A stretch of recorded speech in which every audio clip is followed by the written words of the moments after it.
Hi friends, welcome back to my channel. ఈరోజు topic వచ్చేసి March 17 current affairs video.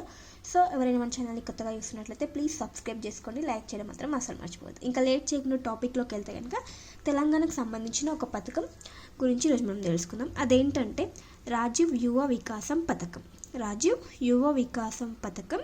So ఇదేంటంటే ఈ పథకానికి సంబంధించి అప్లికేషన్ ప్రాసెస్ అంటే దరఖాస్తుల ప్రక్రియ అనేది ప్రారంభం అవడం జరిగిందనమాట మార్చి 17. సో మరి ఈ పథకానికి ఎవరు లబ్ధిదారులు ఎవరు అంటే యూత్ అనమాట. యువత దీనికి లబ్ధిదారులు. అర్హత కలిగింది ఎవరికంటే యువతకి అర్హత అనమాట. సో కేటగిరీ వచ్చేసి SC, ST, BC and minority యువతకి స్వయం ఉపాధి చేసుకోవడానికి లోన్ అనేది రుణం అనేది ఇవ్వడం జరుగుతుంది అనమాట. సో ఎంతవరకు అంటే అప్ టు 3 lakhs వరకు లోన్ అమౌంట్ అనేది ఇవ్వడం జరుగుతుంది యువతకు అనమాట. సో టోటల్గా 5 లక్షల మంది యువత కోసం 6,000 కోట్లు అనేది కేటాయించడం జరిగిందన్నమాట. తెలంగాణ ప్రభుత్వం ఇంత అమౌంట్ని కేటాయించడం జరిగింది టోటల్గా 5 లక్షల మంది యువత కోసం. సో ఇందులో లోన్ అమౌంట్ వచ్చేసి 3 కేటగిరీస్గా ఇవ్వడం జరుగుతుంది అనమాట. 3 కేటగిరీస్. ఫస్ట్ కేటగిరీ 1లో 1,00,000 వరకు రుణం ఇస్తుంది. అందులో 80% రాయితీ అనేది ప్రభుత్వం ఇవ్వడం జరుగుతుంది అనమాట. నెక్స్ట్ కేటగిరీ 2, ఇందులో 1,00,000 నుండి 2,00,000 వరకు రుణం ఇచ్చి 70% సబ్సిడీ రాయితీ అనేది ఇవ్వడం జరుగుతుంది. నెక్స్ట్ కేటగిరీ 3లో 2 to 3 lakhs వరకు అమౌంట్ అనేది ఇచ్చి 60% వరకు రాయితీ అనేది ఇవ్వడం జరుగుతుంది అన్నట్టు ప్రకటించడం జరిగిందనమాట. ఈ స్కీమ్కి సంబంధించి డీటెయిల్స్. నెక్స్ట్ వచ్చేసి ఇటీవల ప్రధాని మోడీ గారు ఒక పాడ్కాస్ట్కి అటెండ్ అవ్వడం జరిగింది. సో ఆ పాడ్కాస్ట్లో వచ్చేసి చైనా గురించి, పాకిస్తాన్ అండ్ రష్యా ఉక్రెయిన్ వార్కి సంబంధించిన ఇన్ఫర్మేషన్ అనేది షేర్ చేసుకోవడం జరిగింది. దాని గురించి మాట్లాడడం జరిగిందనమాట. సో ఆ పాడ్కాస్ట్ వచ్చేసి ఎవరితో జరిగిందంటే లెక్స్ ఫ్రీడ్మన్ పాడ్కాస్ట్ అనమాట. సో ఇతనే పాడ్కాస్ట్ని నిర్వహించాడు. సో అతిథి ఎవరు అంటే గెస్ట్గా మన ప్రధాని మోదీ గారు ఈ పాడ్కాస్ట్కి అటెండ్ అవ్వడం జరిగింది. నెక్స్ట్ కరెంట్ అఫైర్, ముంబైలో ఐఐసిటి ఏర్పాటు అంట. సో ఐఐసిటి ఇది దేనికోసం అంటే గేమింగ్ అండ్ యానిమేషన్ తదితర రంగాలను ఇంకా డెవలప్ చేయడానికి, అభివృద్ధి చేయడానికి ఒక ఐఐసిటిని ఏర్పాటు చేయడం జరిగిందన్నమాట. ఏర్పాటు చేస్తున్నట్టు ప్రకటించడం జరిగింది. సో ఇదేంటంటే ఐఐసిటి అంటే Indian institute for creating technologies, IICT. So దీనికోసం టోటల్గా 319.15 కోట్లను కేటాయించడం జరిగిందనమాట. సో దీన్ని ఎవరు తెలిపారంటే కేంద్ర సమాచార ప్రసార శాఖ మంత్రి అయినటువంటి అశ్విని వైష్ణవ్ గారు తెలపడం జరిగింది. ముంబైలో ఐఐసిటి ఏర్పాటు.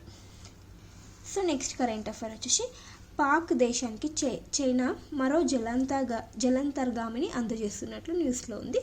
సో ఇప్పటి వరకు ఏంటంటే పాకిస్తాన్కు మరియు చైనా ఈ రెండు దేశాలకు మధ్య ఒక ఒప్పందం జరిగిందనమాట. ఏంటి ఒప్పందం అంటే 8 హెంగోర్ క్లాసిక్ జలాంతర్గంలను సంబంధించి $5 బిలియన్ పాకిస్తాన్కి ఈ జలాంతర్గంలను అందజేస్తున్నట్లు చైనా ఒప్పుకోవడం జరిగిందనమాట. సో టోటల్గా ఇప్పుడు 2వ జలాంతర్గామిని పాకిస్తాన్కి ఇవ్వడం జరిగింది చైనా దేశం. సో మనం పాకిస్తాన్ నుంచి చూస్తే కనుక పాకిస్తాన్ అత్యధిక ఆయుధాలు అంటే డిఫెన్స్కి సంబంధించిన రక్షణ రంగం ఏవైతే ఉంటాయో అవి ఎక్కువగా చైనా నుంచే దిగుమతి చేసుకోవడం జరుగుతుందన్నమాట. సో జలాంతర్గామిని అందజేసింది చైనా. నెక్స్ట్ వచ్చేసి King George hospital neuro surgery విభాగానికి దివంగత డాక్టర్ సుంకరి బాలపరమేశ్వరరావు పేరు అనేది పెట్టబోతున్నారంట. సో ఈ హాస్పిటల్ ఎక్కడ అంటే విశాఖపట్నంలో ఉంది. ఈ హాస్పిటల్ ఏపీకి సంబంధించింది. ఇది king George hospital neuro surgery విభాగానికి దివంగత సుంకరి బాలపరమేశ్వరరావు యొక్క పేరు అనేది పెట్టడం జరుగుతుందంట. సో ఇతను వచ్చేసి ఆంధ్ర వైద్య కళాశాల యొక్క పూర్వ విద్యార్థి అండ్ న్యూరో సర్జన్ అంట. ఇతను పశ్చిమ గోదావరి జిల్లా birth place. Next current affair, ropeway పర్యాటకం. తెలంగాణలో మొట్టమొదటి రోప్వే అనేది ఏర్పాటు చేయబోతున్నారు. ఎక్కడ అంటే భువనగిరి కోటలో ఈ రోప్వేని నిర్మించనున్నట్లు తెలపడం జరిగిందనమాట. సో ఇక్కడ ఏంటంటే కేంద్ర ప్రభుత్వం యొక్క ఒక స్కీమ్ ఉంటుందన్నమాట, స్వదేశీ దర్శన్ 2.0. దాని కింద ఈ భువనగిరి అనేది సెలెక్ట్ అవ్వడం జరిగింది. దీనికి టోటల్గా 56.81 కోట్లు అనేది కేటాయించడం జరిగింది. సో ఇది రాష్ట్రంలో తొలి రోప్వే అవ్వబోతుందన్నమాట. సో ఏ స్కీమ్ కింద అంటే పర్వతమాల పరియోజన కింద. అండ్ ఇంకా కొన్ని 4 రోప్వేలకి ప్రతిపాదించడం జరిగింది తెలంగాణ ప్రభుత్వం. అవి ఏంటంటే యాదగిరిగుట్ట లక్ష్మీ నరసింహస్వామి ఆలయం, నల్గొండ పట్టణం హనుమాన్ కొండ, పైకి. నెక్స్ట్ నాగార్జున సాగర్ ఆనకట్ట అండ్ మంతనిలోని రామగిరి కోట. సో ఈ 4 ప్లేసెస్కి కూడా రోప్ వే కొరకు కేంద్రానికి ప్రతిపాదనలు పంపడం జరిగిందనమాట. సో భువనగిరి కోటలో వచ్చేసి తొలి రోప్ వేని ఏర్పాటు చేయబోతున్నారు అండ్ ఈ 4 కోసం మిగతా 4 వాటి కోసం ప్రతిపాదన అనేది పంపడం జరిగింది. నెక్స్ట్ ఏపీకి సంబంధించిన కరెంట్ అఫేర్. పొట్టి శ్రీరాములు విగ్రహాన్ని ఏర్పాటు చేయడం జరిగింది అమరావతి. ఏపీ రాజధాని అయినటువంటి అమరావతిలో పొట్టి శ్రీరాములు యొక్క విగ్రహాన్ని ఏర్పాటు ఎన్ని అడుగులు అంటే 58 అడుగులతో విగ్రహాన్ని ఏర్పాటు చేస్తున్నారు. సో ఈయన వచ్చేసి ఆంధ్ర జాతిపిత. సో ఇతని యొక్క జయంతి ఏ రోజున అంటే మార్చి 16 1901లో ఇతని యొక్క జయంతి జననం అనమాట. సో అతని యొక్క విగ్రహాన్ని ఏర్పాటు చేసిన రాష్ట్రం ఏంటంటే ఆంధ్రప్రదేశ్ అని గుర్తుంచుకోండి. నెక్స్ట్ వచ్చేసి ఇస్రో వచ్చేసి క్రయోజెనిక్ అప్పర్ స్టేజ్ C-25ని ప్రారంభించడం జరిగింది ఇస్రో యొక్క కార్యదర్శి. సో ఈ క్రయోజెనిక్ అప్పర్ స్టేజ్ C-25 అంటే ఏంటంటే LVM-3 వాహన నౌక ఏదైతే ఉంటుందో దానికి దీన్ని యూజ్ చేస్తారు, క్రయోజెనిక్ అప్పర్ స్టేజ్. సో దీన్ని అభివృద్ధి చేసిన సంస్థ ఏదంటే లిక్విడ్ ప్రొపల్షన్ సిస్టమ్ సెంటర్. ఈ క్రయోజెనిక్ అప్పర్ స్టేజ్ను అభివృద్ధి చేసింది లిక్విడ్ ప్రొపల్షన్ సిస్టమ్ సెంటర్ అభివృద్ధి చేసింది. సో ఇక్కడ ఏంటంటే ఈ LVM-3 వాహన నౌక ద్వారా ఒక శాటిలైట్ అనేది పంపడం జరుగుతుందన్నమాట. అది అమెరికాకు చెందిన కమ్యూనికేషన్ శాటిలైట్. దాని నేమ్ వచ్చేసి బ్లూబర్డ్ బ్లాక్ 2ను ఈ LVM-3 వాహన నౌక గుండా పంపడం జరుగుతుందన్నమాట. సో దానికోసం ఈ క్రయోజెనిక్ అప్పర్ స్టేజ్ అనేది యూజ్ చేయడం జరుగుతుందన్నమాట. ఈ బ్లూబర్డ్ బ్లాక్ 2 అనే ఉపగ్రహం యొక్క యూజ్ ఏంటంటే స్పేస్ నుండి నేరుగా మన స్మార్ట్ ఫోన్స్కి కాల్స్ చేసే ఫెసిలిటీ వస్తుందంట ఈ శాటిలైట్ యొక్క సేవల ద్వారా. సో గుర్తుంచుకోండి. అండ్ ఇక్కడ క్రయోజెనిక్ అప్పర్ స్టేజ్ యొక్క వెయిట్ ఎంత అంటే 6000 kgs, బరువు 6000 కిలోగ్రాముల బరువు ఉందంట. సో గుర్తుంచుకోండి, క్రయోజెనిక్ అప్పర్ స్టేజ్ని ప్రారంభించడం జరిగింది. Next current affair. 4th global intelligence chiefs summit. 4th global intelligence chief summit ఎక్కడ జరిగిందంటే మార్చి 16న న్యూఢిల్లీలో జరిగిందనమాట. సో ఇది ఎప్పుడు స్టార్ట్ అవ్వడం జరిగిందంటే 2022లో దీన్ని ఫస్ట్ టైం చేశారు. అయితే దీన్ని ఏ సంస్థలు నిర్వహిస్తున్నాయంటే రా and national security council secretariat ఈ రెండు కలిసి సంయుక్తంగా ఈ సమ్మిట్ని నిర్వహిస్తున్నాయి అనమాట. అండ్ ఇక్కడ 5 ఐస్ ఇంటెలిజెన్స్ కంట్రీస్ యొక్క చీఫ్స్ అనేవారు ఇందులో పాల్గొంటారంట. 5 ఐస్ ఇంటెలిజెన్స్ కంట్రీస్ చీఫ్స్ ఇందులో పాల్గొంటారంట. సో మరి ఆ కంట్రీస్ ఏంటి? 5 ఐస్ అలయన్స్ కంట్రీస్ ఏవి అంటే USA, Canada, UK, Australia, New Zealand. ఇవి వచ్చేసి 5 ఐస్ అలయన్స్ అనమాట. సో ఈ దేశాల నుండి చీఫ్స్ అనేవాళ్ళు ఈ సమ్మిట్కి పాల్గొనబోతున్నారు.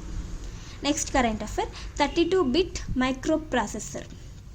దీన్ని అభివృద్ధి చేసిన సంస్థలు ఏంటంటే Vikram Sarabhai space centre Thiruvananthapuram and semiconductor laboratory Chandigarh. ఈ రెండు కలిసి ఈ 32-బిట్ మైక్రో ప్రాసెసర్ని అభివృద్ధి చేయడం జరిగింది. సో దానికి నేమ్ ఏం పెట్టారంటే విక్రమ్ 3201 అని పేరు పెట్టడం జరిగింది. సో దీన్ని స్పేస్ టెక్నాలజీలో యూజ్ చేస్తారంటే 32-బిట్ మైక్రో ప్రాసెసర్ని.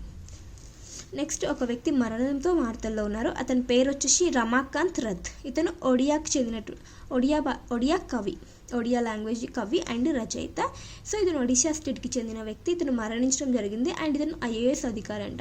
సో రమాకాంత్ రథ్ మరణించడం జరిగింది. సో ఇతను ఏ రంగంలో ప్రముఖుడు అంటే రచయిత, కవిలలో ఇతను ప్రముఖుడని గుర్తుంచుకోండి. నెక్స్ట్ వచ్చేసి 14వ ఆసియన్ రక్షణ మంత్రుల సమావేశం ADMM+ డైలాగ్. 14వ ఆసియన్ రక్షణ మంత్రుల సమావేశం ఎక్కడ జరుగుతుంది అంటే మార్చి 19 నుంచి 20 మధ్యలో న్యూఢిల్లీలో జరగబోతుంది. సో ఇక్కడ ఏషియన్ సభ్యదేశాలు ఏంటంటే సభ్యదేశాలు వచ్చేసి 10 ఉన్నాయి ఇందులో సభ్యదేశాలు. సో దీని సమావేశానికి అధ్యక్షత ఇప్పుడు 2025లో ఏ దేశాలు అధ్యక్షత వహిస్తున్నాయంటే భారత్ అండ్ మలేషియా ఈ రెండు కలిసి అధ్యక్షత వహించడం జరుగుతుంది. మరి ఇక్కడ సభ్యదేశాలు 10 అని చెప్పాను కదా, అవి ఏంటంటే Indonesia, Philippines, Malaysia, Singapore, Thailand, Brunei, Vietnam, Myanmar, Laos, Cambodia. ఇవి వచ్చేసి ఇందులో ఉన్నటువంటి సభ్య దేశాలు అనమాట. సో దీని యొక్క హెడ్ క్వార్టర్, ఏషియన్ యొక్క హెడ్ క్వార్టర్ ఎక్కడ ఉందంటే జకార్తా, ఇండోనేషియా రాజధాని అయినటువంటి జకార్తాలో హెడ్ క్వార్టర్ అనేది ఉందన్నమాట. సో ఇందులో భారత్ సభ్యదేశం అనగా లేదు, ఇందులో భారతదేశం సభ్యదేశం కాదు అని గుర్తుంచుకోండి. అండ్ ఇందులో సభ్యదేశాలతో పాటు 8 భాగస్వామి దేశాలు కూడా ఈ సమావేశంలో పాల్గొనబోతున్నాయి. అయితే ఇక్కడ భారత్ అధ్యక్షత వహిస్తుందని చెప్పాను కదా. సో ఏ టాపిక్ పైన అంటే తీవ్రవాద నిర్మూలనపై ఎక్స్పర్ట్ వర్కింగ్ గ్రూప్ సమావేశానికి భారత్ అధ్యక్షత వహించనుంది.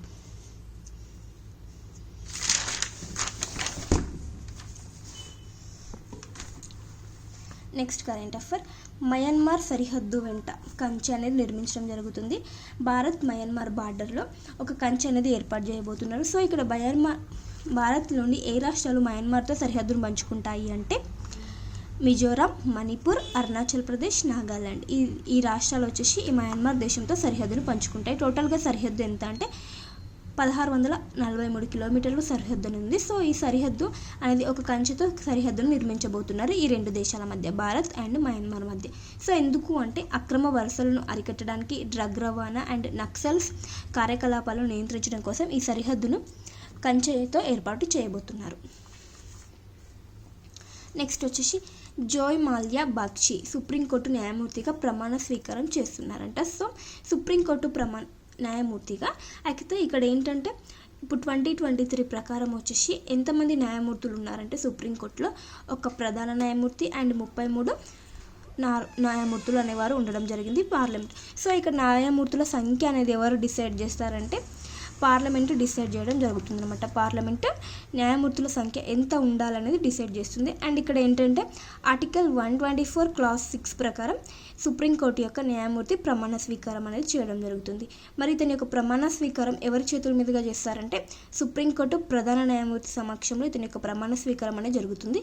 సో ఇప్పుడు ప్రజెంట్ సుప్రీంకోర్టు యొక్క ప్రధాన న్యాయమూర్తిగా ఎవరున్నారంటే సంజీవ్ ఖన్నా గారు ప్రస్తుతం విధులు నిర్వహించడం జరుగుతుంది. సో గుర్తుంచుకోండి, సుప్రీంకోర్టు న్యాయమూర్తిగా ప్రమాణ స్వీకారం యొక్క ఎలాంటి ప్రొసీజర్ని ఫాలో అవుతారని గుర్తుంచుకోండి. నెక్స్ట్ వచ్చేసి ఒక అగ్నిపర్వతం మౌంట్ స్పర్ అగ్నిపర్వతం వచ్చేసి బద్దలవుతూ న్యూస్లో ఉంది. అది ఎక్కడ ఉంది అంటే అలస్కా అనే ప్రాంతంలో ఈ అగ్నిపర్వతం అనేది ఉంది. సో అగ్నిపర్వతం పేరు అండ్ అది ప్లేస్ వచ్చేసి గుర్తుంచుకుంటే సరిపోతుంది. నెక్స్ట్ కరెంట్ అఫైర్, 2028 నాటికి ప్రపంచంలో 3వ అతిపెద్ద ఆర్థిక వ్యవస్థగా భారత్ ఉండబోతున్నట్టు మోర్గాన్ స్టాన్లే నివేదిక ద్వారా, అమెరికాకు చెందినటువంటి మోర్గాన్ ఒక స్టాన్లే నివేదిక ద్వారా వెల్లడించడం జరిగిందనమాట. 2028 నాటికి 3వ అతిపెద్ద ఆర్థిక వ్యవస్థగా భారత్ ఉండబోతుందంట. అయితే ఇక్కడ ఏ ప్లేస్ని ఇది ఆక్యుపై చేస్తుందంటే జర్మనీ యొక్క ప్లేస్ని ఇది అధిగమించి 3వ అతిపెద్ద ఆర్థిక వ్యవస్థగా భారత్ మారబోతుందంట. అయితే ఇప్పుడు ప్రజెంట్ ఎంత ఉంది అంటే 2023 వరకు $3.5 ట్రిలియన్ ఉందన్నమాట. సో 2028 నాటికి $5.7 ట్రిలియన్ ఎకానమీగా భారత్ మారబోతుంది.